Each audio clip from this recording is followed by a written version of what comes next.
Hi, ladies. I am going to put you on mute and we're going to wait for everybody else to get in. I'm just going to remind everyone.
All right, we're going to give it just a few more minutes.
All right. I think I have all my notes ready to go.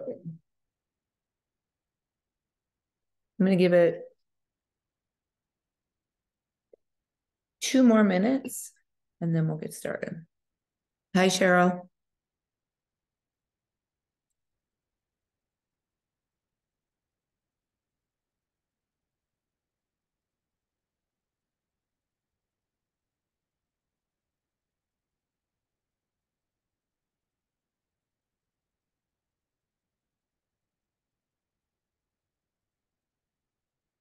All right, we're going to give it 1 more minute.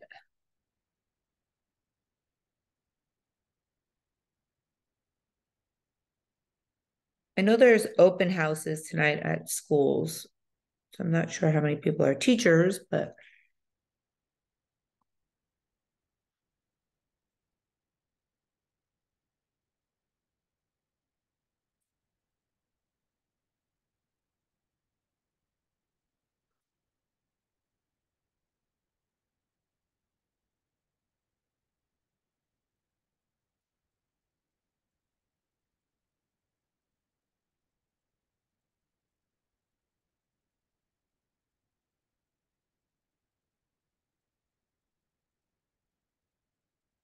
okay, I'm going to go ahead and get started. Happy Wednesday. Light group tonight, but it is being recorded for those that can't be on it.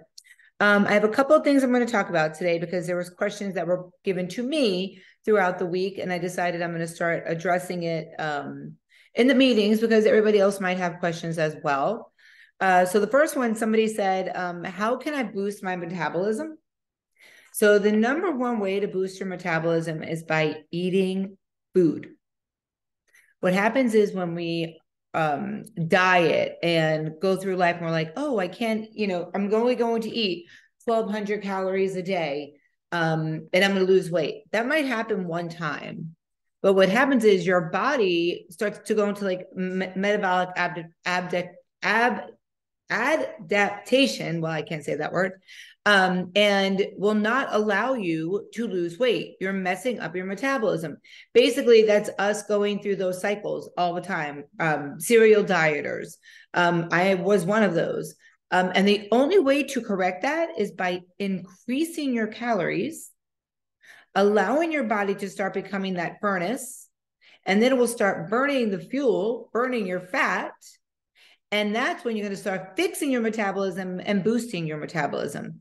So when people say, oh, that's way too much food for me to eat, your body will love that food and you will start to see your body change. Another thing is interval training, kind of like hard exercise works or Orange Theory Fitness. Getting in those intervals, getting on the treadmill, doing weights back and forth, that will help increase your metabolism. That will not build muscle. I'm just letting you know that. You're not going to get big muscles by doing interval training. That's more for stamina, cardio, endurance, fat burning. Then the next thing is weight training, adding muscle mass. The more muscle you have, the more fat your body will burn. So people always say to me, should I do something besides Orange Theory? Yes, lift weights outside of Orange Theory. You're literally lifting weights at Orange Theory for maybe 20 minutes, maybe, right? 3 blocks, maybe 8 and 3, or 7 and 5, something like that. And I don't want to say unless you're doing it every day, but 20 minutes of lifting weights is not going to help your body build muscle. It's going to help you lean out because you're lifting weights, but you're not going to get muscular. You're not going to get that tone look by 20 minutes of lifting weights because you're not really lifting for 20 minutes and any of those things that you're doing, unfortunately. So you need to incorporate more. Don't skip meals. If you are hungry, eat. Your body needs that for fuel, especially if you have the macros, right? If you are hoarding your macros for the end of the day and then you're not eating them at the end of the day, maybe you should start thinking about eating them earlier in the day. Start using them as fuel, start using them as a way to increase your metabolism. And then the last thing I want to say about ways to boost your metabolism is getting a good night's sleep every night. And that goes with my main topic that I have today, and it's about stress and weight loss. But sleep is so important. I unfortunately I don't practice what I preach, but that's just because I don't have that opportunity to do that. I would have to go to bed at like 6 o'clock at night, which how could I do that? So those are the ways you're going to speed up metabolism. There's no magic pill. There's no magic shot. There's nothing out there. Don't let people make you think that that's what you should be doing. It doesn't work. It's crap. It's a lie. Your body has to do it itself. Okay. So now the next question is, someone said, what happens if I'm not losing pounds or inches? Or why am I not losing pounds or inches? It's been 1 week, the person said. Well, first of all, our body, if you lose, let's say 2 pounds 1 week, the following week, your body may not move on the scale. Your body has to adjust, especially when you're tracking macros. You're not always every single week going to see the scale move necessarily. What was my point with that? So when you are, so 1 week. So I always wait 3 weigh-ins before I say, okay, we need to look at your numbers. You weighed in week 1, you lost 2 pounds. You weighed in week 3, you stayed the same. You weighed in week 3 and you didn't lose anything. You stayed the same. Let me look at your numbers. Let's talk about the food you're eating. Let's talk about the choices of the food you're eating.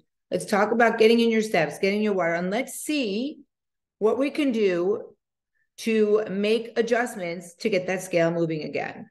But week 1 and week 2, it's not that your body is plateaued because it's not long enough. Your body needs that time to adjust and make the changes. So please keep that in mind. Okay. Things to think about if your scale stayed the same. Are you tracking everything? If you bite it, you write it. If you snack it, you track it. So you're having lemon drop candies all day long and you're not tracking them. You're passing by a counter at work and grabbing a sucker. You're cooking food for your kids and let me just taste it. It's only one tater tot, not a big deal. It's a big deal. It adds up. So every single thing you put in your mouth, you should be tracking. Eventually, you won't have to do that. But this is also new to 95% of you, that you need to be tracking everything. Along with tracking everything, you should be weighing or measuring, not guessing. Because guessing, you could be totally wrong. In the beginning, I weighed and measured everything. Now I don't need to. I pretty much know what things look like, and you will start to as well. I also learned how to assimilate, like, one piece of sandwich cut deli meat from Publix is 1 ounce. So I know I need 6 to 8 ounces if I'm going to eat a sandwich, not 3 ounces. I also know I try to buy things already measured out for me. Tuna pouches, 3 ounces. I can scan it. I know what I'm doing. I try not to not know those numbers. I'm more of a scanner kind of person. That's because I don't cook. So if you're cooking, you definitely need to weigh, measure, not guess. Are you getting your steps in every day? 10 is the number. I mean, if you're getting in 6 to 7, I'm going to push you to 8. I don't want you in your comfort zone. I want you out of your comfort zone so that you can change your body. Now, how can you change your body if you are constantly doing what you normally do, right? So if you're doing 6 to 7, I'm bumping you to 8. If you're doing 8 to 9, I'm going to bump you to 10. I personally have to get in between 18,000 and about 15 and 18,000 steps a day for it to make an impact on me. So please keep that in mind. Steps. Are you drinking your water? This Stanley Cup is 40 ounces. So I usually use it as a guide. I have to drink 70 ounces of water a day, 73, 74. So I drink 2 of these every day. When I'm done, I could drink something else. I have Mio drops in my water right now, and I'm almost done with my second bottle, my second container. Are you following the over-under rule? That has not changed. So the over-under rule is 10 grams over or under of the number I gave you for proteins and carbs. 4 to 6, I could push it to 8 for your fats. Those are not negotiable. Those are the numbers. So if you're going at 13 over, you need to pull back, because if you're overeating or under eating, that's not going to allow your body to make changes. You definitely don't want to undereat. We talked about that with your metabolism. And obviously you don't want to overeat. Hold on, I just got a message. I want to make sure everybody was getting in the meeting.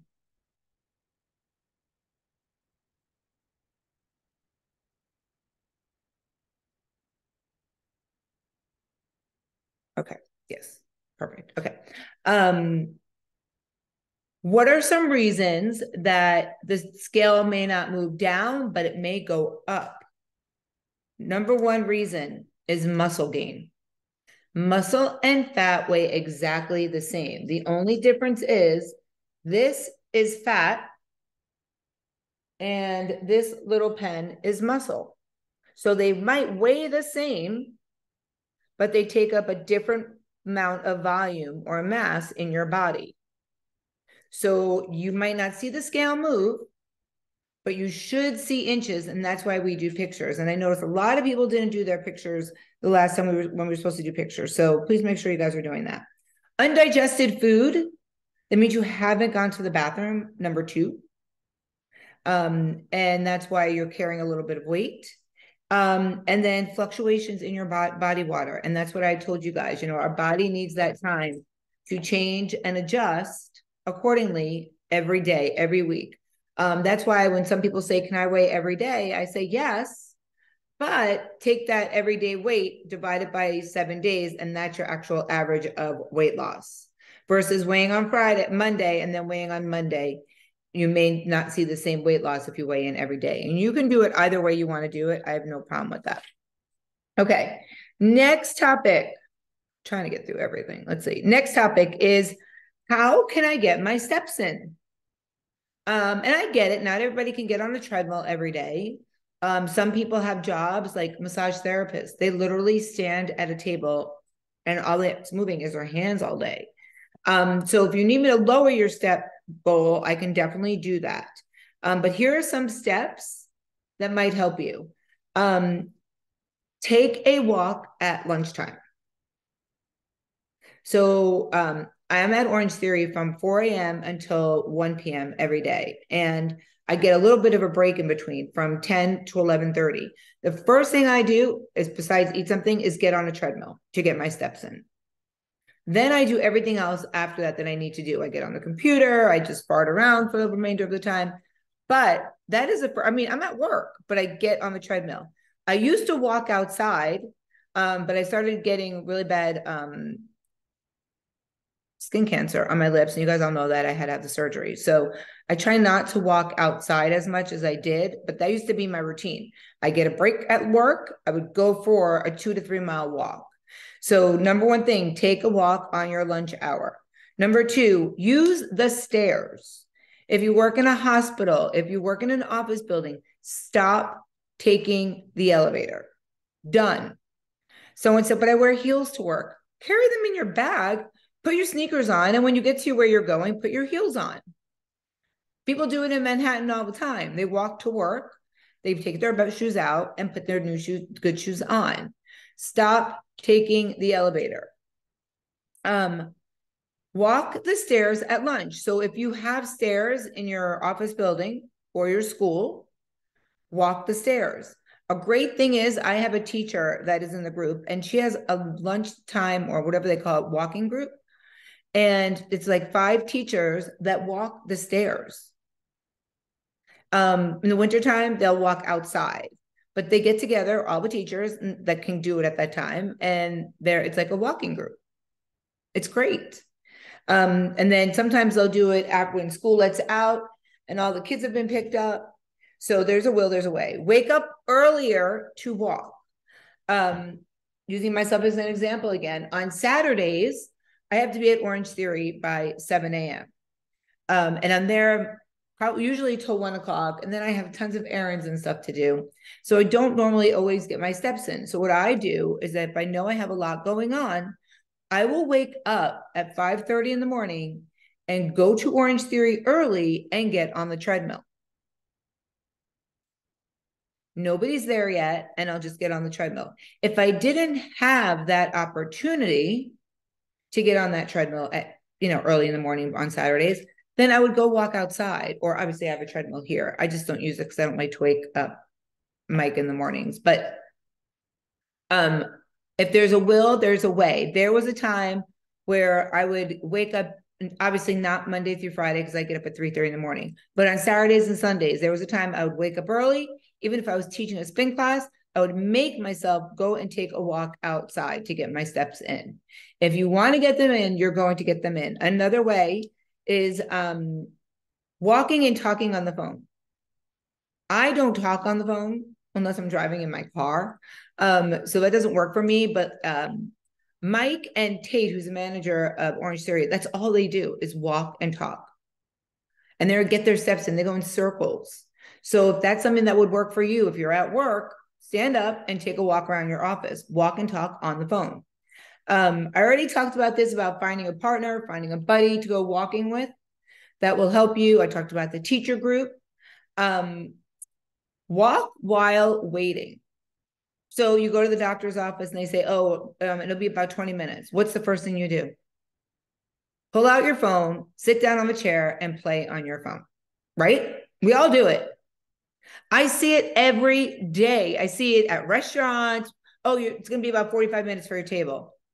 Everybody's sitting there on their phones. Get up while you're waiting and go take a walk.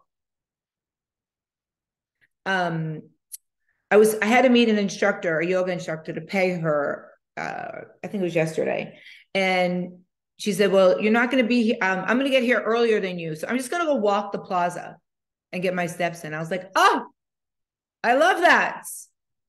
That's awesome." There was a Sunday. I was meeting my friend White before boot camp at Pete's on Okeechobee. And he texted me, he's like, "I'm going to be running late, 10 to 15 minutes late." And I'm like, "All right." I walked the plaza, like over to the next plaza, as a matter of fact. So try not to stay still. If you're taking a class with me and you're at a big gym and class is not starting yet, and you're standing at the door talking to 15 other women at the door waiting to go in, go get on the treadmill and wait. Get your steps in.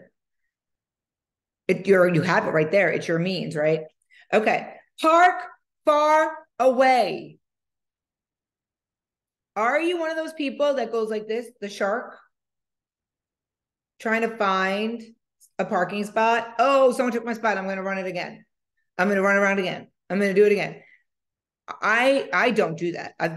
First thing I do is go all the way to the back parking lot and I walk, unless of course it's going to rain or something. But try not to park near where you need to go. That will help you get your extra steps in for sure. And then the last one is dance. Standing in your kitchen, cooking dinner, dance. Watching TV, dance, walk steps. I bought that portable stepper to do while I'm watching TV. I cannot remember for the life of me who has it at this moment, but I loaned it out for people that have no way of getting their steps in. But they sell it on Amazon. I think it was like $79 or $99. And it's just a stepper. I used to bring it downstairs and watch TV with it. Takes a little bit of balance, but you start to get it. First time I almost fell off of it because there's no handles. Okay, hold on. The biggest thing for me is I always want to do stairs and they judge me for the stairs because I'm not including them, but I still do it and encourage them to take the stairs with me. I love that. Don't let anybody sway you and judge you for trying to be healthy. It should be the opposite. They should be watching you and feeling ashamed and being like, "All right, yeah, we should take the steps with you." Right? Okay. So my real topic today is stress. So let me get my notes in order. Okay. And what time is it? We have a little bit of time. We're good. Okay. So tell me if this sounds like you. You're hitting the gym on the regular. You're nailing your macros. You're drinking enough water, and you're getting in bed at a reasonable time. But the scale is not budging. I only see Cheryl. So I have no idea if anybody else is raising their hands, but we'll pretend. Because everybody else is incognito, which is okay. So the reason why is usually stress. Stress 100% affects weight loss. You guys have heard me talk about it before. Cortisol levels, when those go up, we start to not lose weight. Stress just is basically either emotional or psychological, and it's something that challenges you, right? It could be chronic. Your work always stresses you out, or it could be acute. Oh no, I have to get on a plane tomorrow and it's stressing me out, right? So it doesn't have to be something that's every day. It could be something that's every day. The more extreme stress you have, it usually is gives you like that overwhelming feeling, that overwhelming pressure. I know all of us have had or have stressors in our lives. So this disruption, this stress will stall progress of weight loss and in turn also muscle gain. So if anybody has stress, just get rid of it. Just kidding. Wouldn't that be so nice? I wish I could do that too. I can't. I'm totally stressed because I'm going on this trip in 2 weeks for 2 weeks. Like that stresses me out. I'm trying not to be stressed. I'm trying to compartmentalize it all, but not always that easy, right? Okay. So stress impacts your hormones. The hormone I'm talking about is your cortisol level.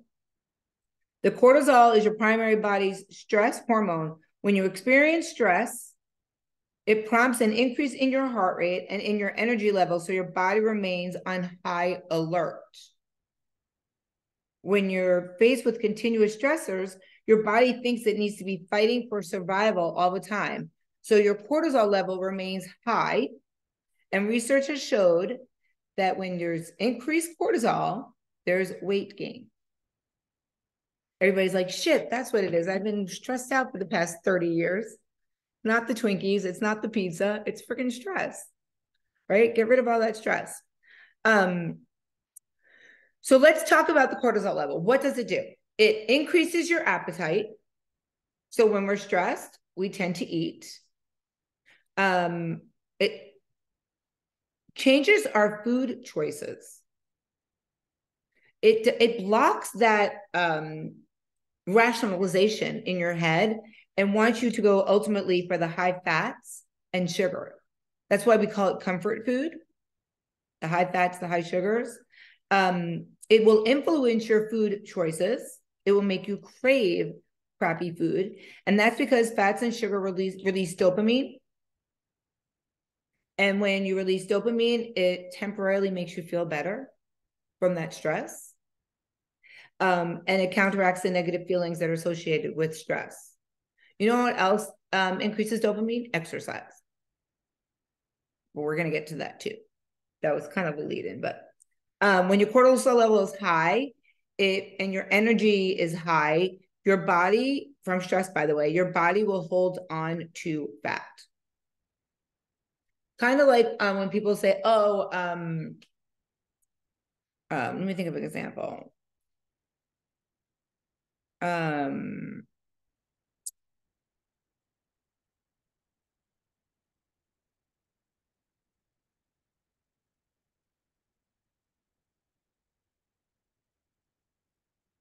Okay, so let's say you really want to go for a run, but your mind is telling you that your body is tired. So let's not go for a run. Let's sit on the couch. It's kind of the same thing with your cortisol level. So you have to fight that. You have to change your habits in order to help with your stressors. You're never going to get rid of your stress, unfortunately. Just want to make sure I get through all my notes. So what can you do, right, to relieve, to not allow the cortisol level to take over? And Cheryl, I appreciate you always looking up at the camera, even though you're doing something, because it makes me know that you're listening, since nobody else I could see. But you can keep doing what you're doing, because you're down and then you look up, and I really appreciate it. So you keep doing what you're doing, because we catch eyes every time. So it's awesome. So thank you. I appreciate it. So what can I do about it?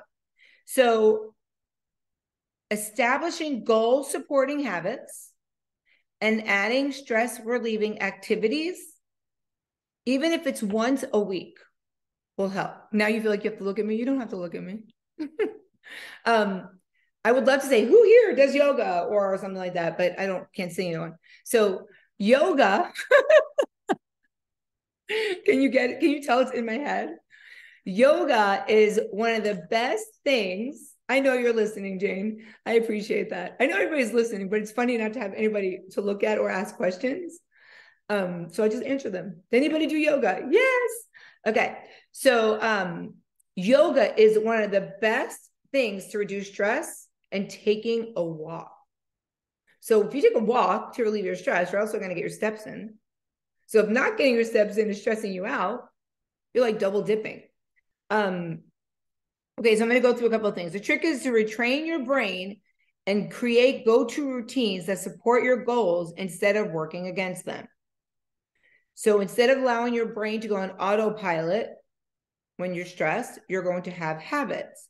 Habits save you from having to make in-the-moment decisions, which we all know will tend to do the opposite of supporting our goals. I just got a notification. Okay, so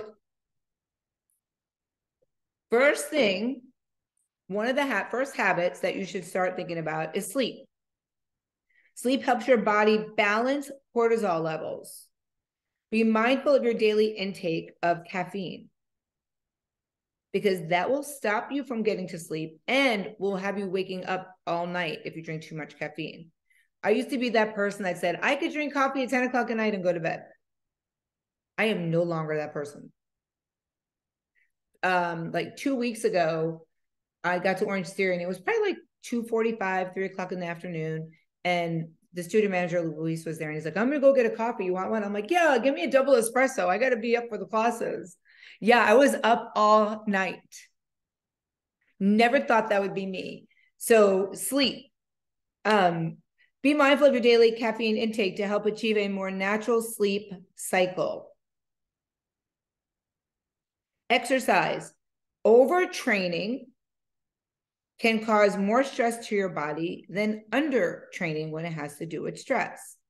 So go-to workout alternatives for your normal routine would be a huge help. So let's say take a long walk. I already said that. Instead of weight training, replace your long distance run with a yoga class. Whatever you're doing, it should be less structured than your usual go-to. So for me, I used to say lifting weights help me relieve stress, but that's my go-to. So finding other things for my go-to as far as exercise is concerned, which is why I started doing the hot yoga, the regular yoga. It makes a huge difference. And I get a lot of it. If it's regular yoga, I'll get it off my Peloton app, or I'll just go on YouTube and pull up a yoga class. I don't have to go anywhere to do yoga. You need your body, right? You need a mat. So, and then I also practice meditation. And there's a lot of great meditations that you can do in your car, like breathe in your nose 7 seconds, hold it for 4 seconds, breathe out your mouth for 7 seconds. You can do that while you're driving because you'll be focusing on your breath. It's not like you have to close your eyes, kind of meditate kind of thing. But there's lots of short meditations and you can find them all on YouTube also. Everything's on YouTube. So I would definitely look into that. And one of the last things that will help you is diet. So it's real. I'm going to read this off to you. It's really important to have vitamin enriched foods in your diet, because when your cortisol level is high, it reduces your immunity. So if people say I'm always sick because I'm always stressed, they're not lying. I have a friend, she's under a ton of stress. I was training her privately today and we were talking about it. And she said that she gets weekly IVs, like vitamin IVs. And the guy that does it is a nurse practitioner. And she said, I need something. She goes, I'm always sick. And he said, you're not always sick because of an illness. You're always sick because you're overstressed. So we gave her an IV that helps counter all that. But when you don't have access to that, I'm going to read off, because I know I took a picture of it, or I have it right here. Okay, I'm going to read off a list of 10 high vitamin foods. So these are enriched vitamin foods that we should be incorporating. Tuna fish and trout provide the most vitamins. Everybody's like, well, what about salmon? Salmon is an antioxidant kind of fish, but tuna and trout have the most vitamins. Dark leafy greens are enriched with vitamins. They have 8 out of the 14 essential. Fish have 9 out of the 14 essential. Seeds have 6 out of the 14. Sunflower, flaxseed. Broccoli has 6 out of the 14. Pork has 6 out of the 14. Beef and lamb have 5 out of the 14. Mushrooms have 5 out of the 14. Most foods only have 1 or 2, by the way. Nuts have 4 out of the 14. Almonds and walnuts would be your best option for that. Someone just messaged me, what mushrooms? Portobello and shiitake mushrooms. Eggs are a good source. They're 4 out of the 14. And yes, you should be eating like a ton of eggs, but not the yolk. So I'll make 5 eggs and only eat 2 of the yolk. And then the rest are egg whites. Sweet bell peppers have 4 out of the 14. They also have beta carotene, which is great. Avocado has 4 out of the 14. Green peas, winter squash, tropical fruits like papaya, and dried fruit. But dried fruit is full of sugar. So first of all, you have to track it anyway, but maybe a handful of it if that's the only thing out of that entire list of high vitamin foods that you will eat, then go for it. But it's pure sugar. So I would not stay away from that, but just limit that. All right. So we went over a bunch of things today. We talked about how to get your steps in. We talked about why I'm not losing inches or pounds. And then we talked about stress. And honestly, it all goes hand in hand. Anybody have any questions? There's only 8 of you on here. So if you have a question, you're more than welcome to ask. No? Good. Okay. Let me just read this.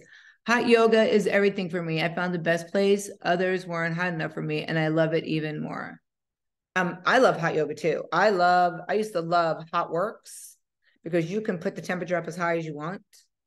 And it's virtual. There's nobody else in there with you, which is awesome. Not even a teacher. It's virtual. Everything at Hot Works is virtual, in case anybody didn't know that. But there's also great, like, I don't do Bikram yoga because that's way too hot, but there's regular like vinyasa, hot yoga, and all that kind of stuff. And if you've never tried it, try it. It is not only body detoxifying, it is mentally detoxifying. Cheryl, have you ever done hot yoga? Yeah. I shouldn't ask that question. I should have known that. I used to do it all the time when it was right in West Palm, but then they closed. Hot yoga on Clematis? No, on like on Tamarind. It was the Bikram. They you went to the freestanding building. Yeah. They're building a new one though. Where? I don't know. I saw it on her. Karen Drost posted something about it. I'll send it to you. Okay. Somewhere in West Palm. Bikram again too. I don't like Bikram only because it's boring to me. 26 moves twice. Like I'd hate knowing what's coming up, which is why I like Power Vinyasa or Vinyasa Flow. But they're all great. No, I don't teach it. And obviously I don't have that voice to teach yoga or the patients 100%. Okay. So that is the meeting for today. If anybody has topics they want me to talk about, please send them my way. That's why I did these 3 today. I figured I can get them all in. Actually, next week, our topic is 13 laws for muscle building when eating. So that's going to be next Wednesday.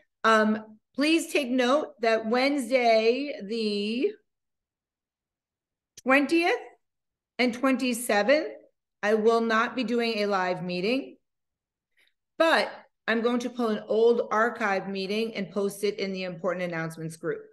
So if you guys, something that I think you guys, that would help you. And you could always go into the YouTubes and pull out old meetings if you feel like you want to stay on track for the weekly meetings. I would love to be able to do it like I was able to when I was in Alaska, but I don't know where I'm going to be in Europe at certain hours, and time change is totally different. So there's no way I'll be able to do that. So I apologize to you guys. If anybody wants to run the meeting while I'm not here, let me know and I'll give you access. I can't volunteer my sister because she's not on here right now. She's at her daughter's rehearsal dinner. So, all right. So I'm going to let you guys all go. Have an amazing night. Remember, always be badass. Thank you so much for coming on, Cheryl. Thank you for letting me look into your eyes the entire meeting. You're awesome. Everybody else have a great night. Remember, always be badass. Thanks, Shannon. Bye, everyone. Bye.